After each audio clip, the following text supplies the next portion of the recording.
Yohanes Pembaptis, pelopor bagi Mesias. Karena kita telah membaca Maleakhi, kitab yang terakhir di Perjanjian Lama, kita dapat mengingat kata utusanku dalam nubuat. Yohanes Pembaptis adalah utusan Tuhan yang dinubuatkan oleh Nabi Maleakhi. Kita sekedar mengenal mengenai Yohanes Pembaptis, tetapi tidak mengenal secara teliti. Ayahnya adalah Zakaria, seorang imam dari rombongan Abia. Ibunya adalah sanak keluarga dari Maria, ibu Yesus. Pada zaman Herodes, Raja Yudea adalah seorang imam yang bernama Zakaria dari rombongan Abia. Istrinya juga berasal dari keturunan Harun, namanya Elisabet. Keduanya adalah benar di hadapan Allah dan hidup menurut segala perintah dan ketetapan Tuhan dengan tidak bercacat. Tetapi mereka tidak mempunyai anak, sebab Elisabet mandul dan keduanya telah lanjut umurnya. Pada suatu kali, waktu tiba giliran rombongannya, Zakaria melakukan tugas keimaman di hadapan Tuhan. Sebab ketika diundi, sebagaimana lazimnya untuk menentukan imam yang bertugas, dialah yang ditunjuk untuk masuk ke dalam bait suci dan membakar ukupan di situ. Sementara seluruh umat berkumpul di luar dan sembahyang. Waktu itu adalah waktu pembakaran ukupan. Maka tampaklah kepada Zakaria seorang malaikat Tuhan berdiri di sebelah kanan mezbah pembakaran ukupan. Melihat hal itu ia terkejut dan menjadi takut. Tetapi malaikat itu berkata kepadanya, "Jangan takut, hai Zakaria, sebab doamu telah dikabulkan dan Elisabet istrimu akan melahirkan seorang anak laki-laki bagimu dan haruslah engkau menamai dia Yohanes. Engkau akan bersukacita dan bergembira, bahkan banyak orang akan bersukacita atas kelahirannya itu. Sebab itu akan besar di hadapan Tuhan dan ia tidak akan minum anggur atau minuman keras dan ia akan penuh dengan Roh Kudus mulai dari rahim ibunya. Ia akan membuat banyak orang Israel berbalik kepada Tuhan, Allah mereka, dan ia akan berjalan mendahului Tuhan dalam roh dan kuasa Elia untuk membuat hati bapak-bapak berbalik kepada anak-anaknya dan hati orang-orang durhaka kepada pikiran orang-orang benar, dan dengan demikian menyiapkan bagi Tuhan suatu umat yang layak baginya." Lukas 1 ayat 5-17. Zakaria tidak memiliki anak sampai tua seperti Abraham, Elkana dan Manoah. Kepada Zakaria yang seperti itu, malaikat Tuhan mewahyukan bahwa dia akan memperanakan anak laki-laki dan anak itu akan menjadi seorang nasir yang akan dipersiapkan untuk tugas yang istimewa dari Tuhan Allah. Dia akan penuh dengan Roh Kudus sejak di dalam rahim ibunya. Dia akan mempersiapkan jalan untuk Tuhan dengan roh Elia. "Sesungguhnya aku akan mengutus Nabi Elia kepadamu menjelang datangnya hari Tuhan yang besar dan dahsyat itu. Maka ia akan membuat hati bapak-bapak berbalik kepada anak-anaknya dan hati anak-anak kepada bapak-bapaknya supaya jangan aku datang memukul bumi sehingga musnah." Maleakhi 4 ayat 5-6. Yohanes Pembaptis adalah utusan Tuhan yang diutus untuk mempersiapkan jalan untuk Tuhan dengan roh Elia. Utusan Tuhan yang disebut oleh Nabi Maleakhi diutus untuk mempersiapkan jalan untuk Tuhan. "Lihat, aku menyuruh utusanku supaya ia mempersiapkan jalan di hadapanku. Dengan mendadak Tuhan yang kamu cari itu akan masuk ke bait-Nya. Malaikat perjanjian yang kamu kehendaki itu sesungguhnya ia datang, firman Tuhan semesta alam. Siapakah yang dapat tahan akan hari kedatangannya? Dan siapakah yang dapat tetap berdiri apabila ia menampakkan diri? Sebab ia seperti api, tukang pemurni logam, dan seperti sabun tukang penatu.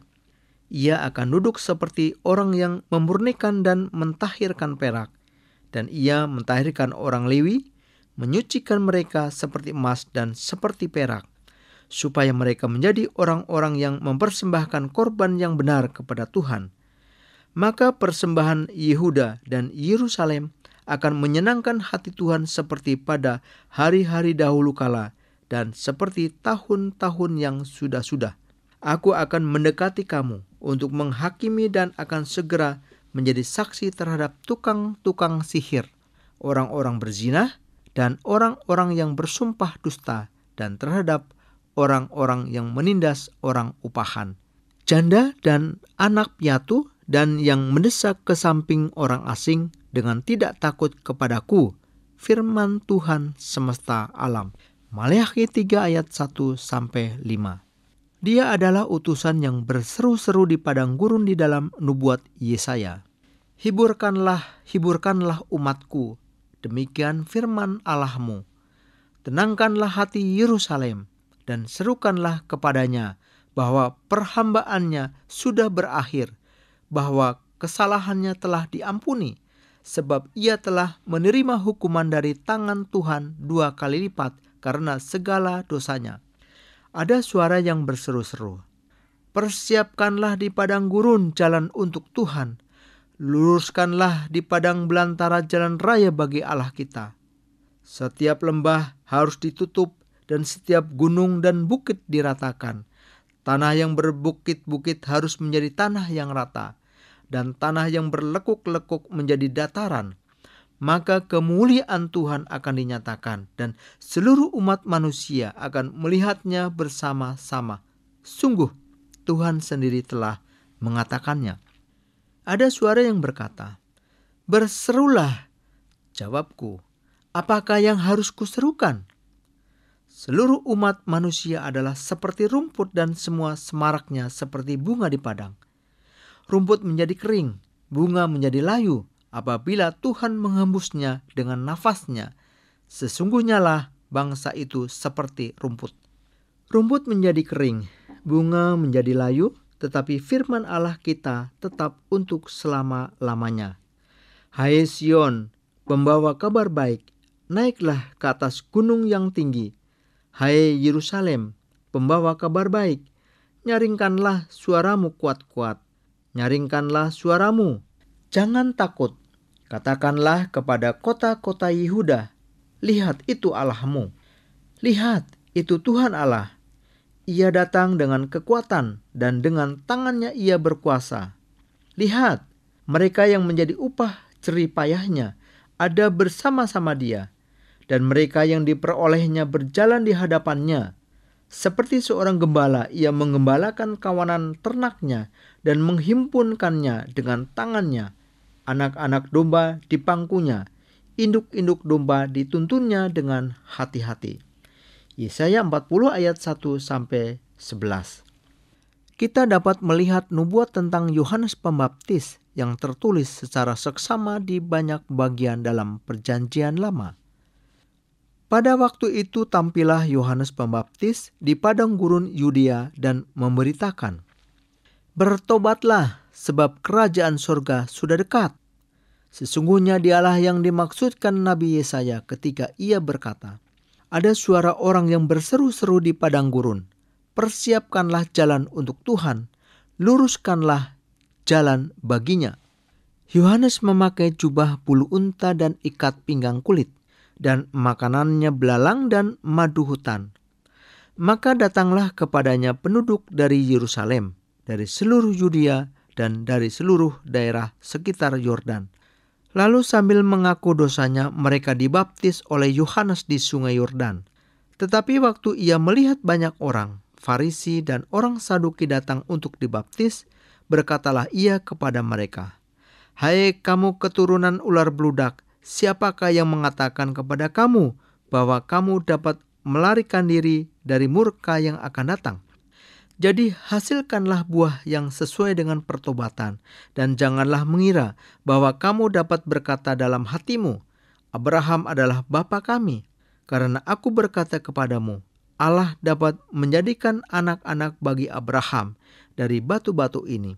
Kapak sudah tersedia pada akar pohon, dan setiap pohon yang tidak menghasilkan buah yang baik pasti ditebang dan dibuang ke dalam api.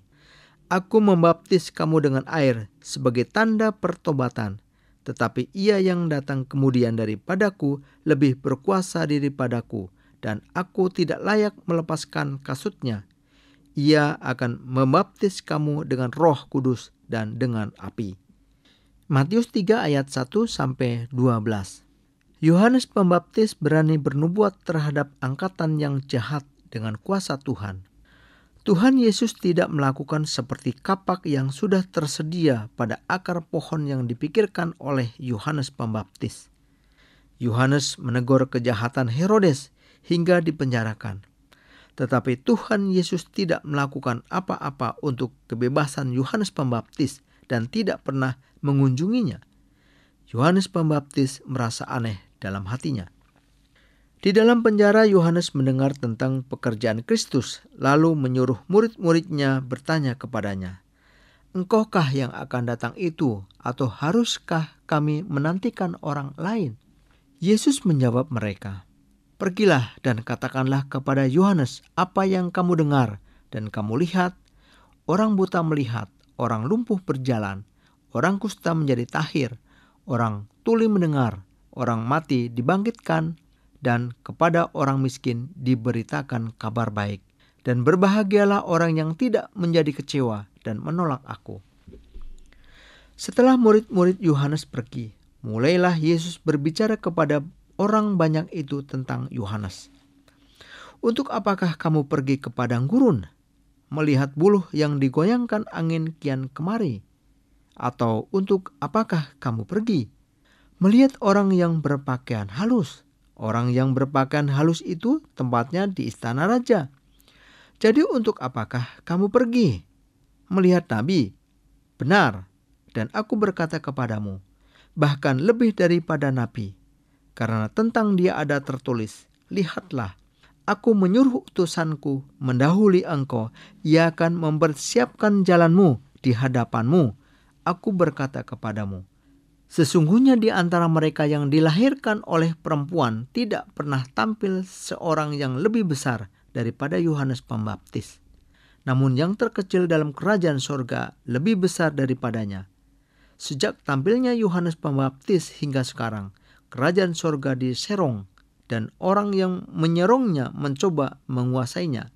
Sebab semua nabi dan kitab Taurat bernubuat hingga tampilnya Yohanes. Dan jika kamu mau menerimanya, ialah Elia yang akan datang itu. Siapa bertelinga, hendaklah ia mendengar. Matius 11 ayat 2-15. Datanglah seorang yang diutus Allah, namanya Yohanes. Ia datang sebagai saksi untuk memberi kesaksian tentang terang itu, supaya oleh dia semua orang menjadi percaya. Ia bukan terang itu, tetapi ia harus memberi kesaksian tentang terang itu. Yohanes 1 ayat 6-8. Dan inilah kesaksian Yohanes ketika orang Yahudi dari Yerusalem mengutus beberapa imam dan orang-orang Lewi kepadanya untuk menanyakan dia, "Siapakah engkau?" Ia mengaku dan tidak berdusta. Katanya, "Aku bukan Mesias." Lalu mereka bertanya kepadanya, "Kalau begitu, siapakah engkau? Elia?" Dan ia menjawab, "Bukan." "Engkaulah nabi yang akan datang?" Dan ia menjawab, "Bukan." Maka kata mereka kepadanya, "Siapakah engkau? Sebab kami harus memberi jawab kepada mereka yang mengutus kami. Apakah katamu tentang dirimu sendiri?" Jawabnya, "Akulah suara orang yang berseru-seru di padang gurun. Luruskanlah jalan Tuhan. Seperti yang telah dikatakan Nabi Yesaya." Dan di antara orang-orang yang diutus itu ada beberapa orang Farisi. Mereka bertanya kepadanya, katanya, "Mengapakah engkau membaptis jikalau engkau bukan Mesias, bukan Elia, dan bukan Nabi yang akan datang?" Yohanes menjawab mereka, katanya, "Aku membaptis dengan air, tetapi di tengah-tengah kamu berdiri dia yang tidak kamu kenal, yaitu dia yang datang kemudian daripadaku. Membuka tali kasutnya pun aku tidak layak." Hal itu terjadi di Betania yang di seberang sungai Yordan, di mana Yohanes membaptis. Pada keesokan harinya Yohanes melihat Yesus datang kepadanya dan ia berkata, Lihatlah anak domba Allah yang menghapus dosa dunia. Dialah yang kumaksud ketika kukatakan, kemudian daripadaku akan datang seorang yang telah mendahului aku, sebab dia telah ada sebelum aku. Dan aku sendiri pun mula-mula tidak mengenal dia.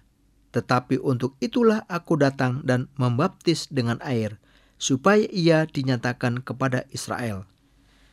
Dan Yohanes memberi kesaksian katanya, aku telah melihat roh turun dari langit seperti merpati, dan ia tinggal di atasnya.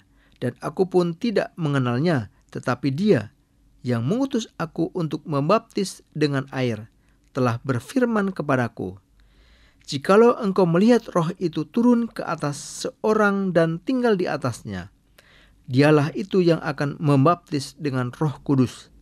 Dan aku telah melihatnya dan memberi kesaksian, ia inilah anak Allah. Pada keesokan harinya Yohanes berdiri di situ pula dengan 2 orang muridnya. Dan ketika ia melihat Yesus lewat, ia berkata, lihatlah anak domba Allah. Yohanes 1 ayat 19-36. Yohanes Pembaptis yang begitu teliti dan dari dekat menyaksikan Tuhan, tidak dibebaskan oleh Tuhan dari penjara. Akhirnya Yohanes Pembaptis mati syahid, dipenggal lehernya oleh pedang Raja Herodes. Tetapi Tuhan berkata, aku berkata kepadamu, sesungguhnya di antara mereka yang dilahirkan oleh perempuan tidak pernah tampil seorang yang lebih besar daripada Yohanes Pembaptis. Jika dinilai dengan patokan dunia, Yohanes Pembaptis adalah orang yang paling gagal. Tetapi Tuhan berkata, dialah orang besar. Raja Herodes adalah orang yang aneh dan jahat. Dia mengambil istri Filipus, saudaranya, dijadikan istrinya. Perempuan itu memiliki anak perempuan yang bernama Salome. Yohanes Pembaptis menegur hubungan asusila itu dan berseru supaya bertobat. Teguran seperti itu tidak dapat diperbuat kecuali jika ia menyerahkan nyawanya untuk itu. Raja Herodes yang telah ditegur ketakutan, tetapi Herodias, perempuan itu membenci Yohanes Pembaptis. Pada saat itu hati Herodes telah mencondong dari Herodias kepada Salome, anak perempuannya. Herodias yang mengetahui hati Herodes membuat Salome menari pada pesta hari ulang tahun Herodes supaya mengambil hatinya. Kemudian Herodes berjanji kepada Salome, apapun yang dimintanya akan diberikan. Herodias menyuruh anak perempuannya supaya meminta kepada Yohanes Pembaptis di sebuah talam. Raja Herodes takut dan sangat ragu hatinya. Tetapi karena dia berjanji di depan banyak orang, akhirnya ia menyuruh seorang pengawal memenggal kepala Yohanes Pembaptis dan kemudian memberikannya kepada gadis itu. Yohanes Pembaptis, manusia kepunyaan Allah, orang yang paling besar di antara mereka yang dilahirkan oleh perempuan, pelopor Mesias, mati syahid seperti ini. Dia menjadi orang yang pertama kali mati syahid oleh karena menyaksikan Kristus.